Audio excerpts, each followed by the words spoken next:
John McEnroe breaks silence on the potential of coaching Carlos Alcaraz after the Australian Open just weeks before the Australian Open.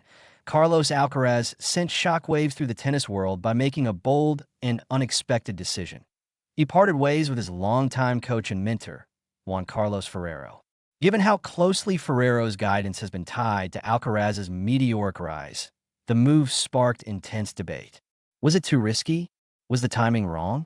Would it derail the young Spaniard's momentum on one of the sport's biggest stages?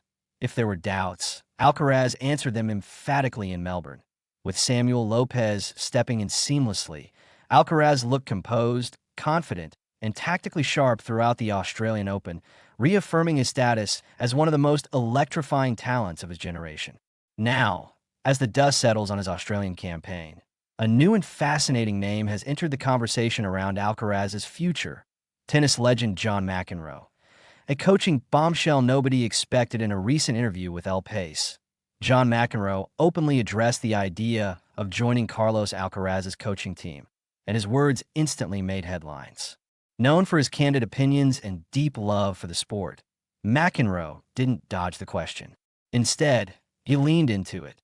"Those who have heard me comment on the games know that Alcaraz is probably my favorite player," McEnroe said. "It's crazy what he is capable of doing on a tennis court, and he's not even a particularly tall player. Maybe he's half a centimeter taller than me."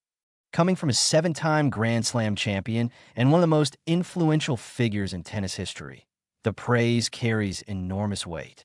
McEnroe has analyzed countless players during his broadcasting career, but rarely has he spoken with such open admiration. Why Alcaraz captivates McEnroe's fascination with Alcaraz isn't hard to understand. Much like McEnroe in his own era, Alcaraz thrives on creativity, touch, and instinct. He blends explosive athleticism with old-school finesse, drop shots, net approaches, and improvisation that define modern baseline-heavy norms. For McEnroe, who built his legacy on feel and fearless shot-making rather than raw power alone, Alcaraz represents a refreshing evolution of the game. The Spaniard doesn't just win points. He entertains, disrupts, and forces opponents into uncomfortable territory. That shared philosophy is precisely why the idea of McEnroe joining Alcaraz's camp feels so compelling. Even if it remains hypothetical that a supportive role, not a technical overhaul. Crucially, McEnroe was quick to clarify what his involvement would look like if it ever became reality. He made it clear that he wouldn't be looking to overhaul Alcaraz's technique or interfere with the core of his game.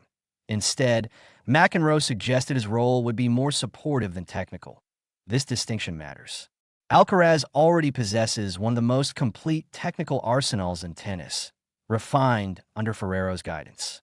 What McEnroe could offer is perspective, insight into match management, emotional control, and the mental chess that defines the highest level of competition. That as someone who played with passion, intensity, and flair, McEnroe understands better than most the fine line between emotional fire and self-destruction. Helping Alcaraz harness that edge during pressure moments could be invaluable. Life after Juan Carlos Ferrero's influence on Alcaraz cannot be overstated.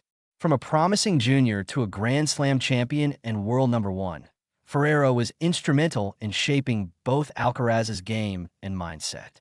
Their split, therefore, marked the end of a defining chapter. Yet the Australian Open showed that Alcaraz is entering a new phase of independence. Samuel Lopez's smooth transition highlighted the strength of Alcaraz's foundation and his growing maturity as a professional. The emergence of McEnroe in these discussions doesn't necessarily signal a replacement for Ferrero, but rather the possibility of evolution, adding layers of experience and wisdom to an already elite setup. Would a McEnroe-Alcaraz partnership make sense? From a practical standpoint, a full-time coaching role seems unlikely. McEnroe's commitments as a commentator and ambassador for the sport make that difficult.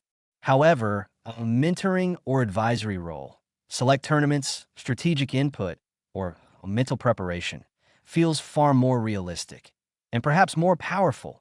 Alcaraz doesn't need rebuilding. He needs refinement, longevity, and guidance through the inevitable highs and lows of a career spent under constant spotlight. Few people understand that reality better than McEnroe, who carried similar expectations from a young age, that a sign of Alcaraz's growing legacy, that a legend like John McEnroe is openly discussing the possibility of working with Carlos Alcaraz speaks volumes. It's not just praise, it's recognition. Alcaraz is no longer merely the future of tennis. He is the present, commanding the attention of icons who see something rare in his game. Whether or not McEnroe ever formally joins Alcaraz's team, the conversation itself underscores one undeniable truth. Carlos Alcaraz is shaping an era, and the greatest minds in tennis want to be part of his journey. For now, fans can only imagine what such a collaboration might look like. But one thing is certain. When John McEnroe calls you his favorite player, you're doing something very, very right. Tennis Fire.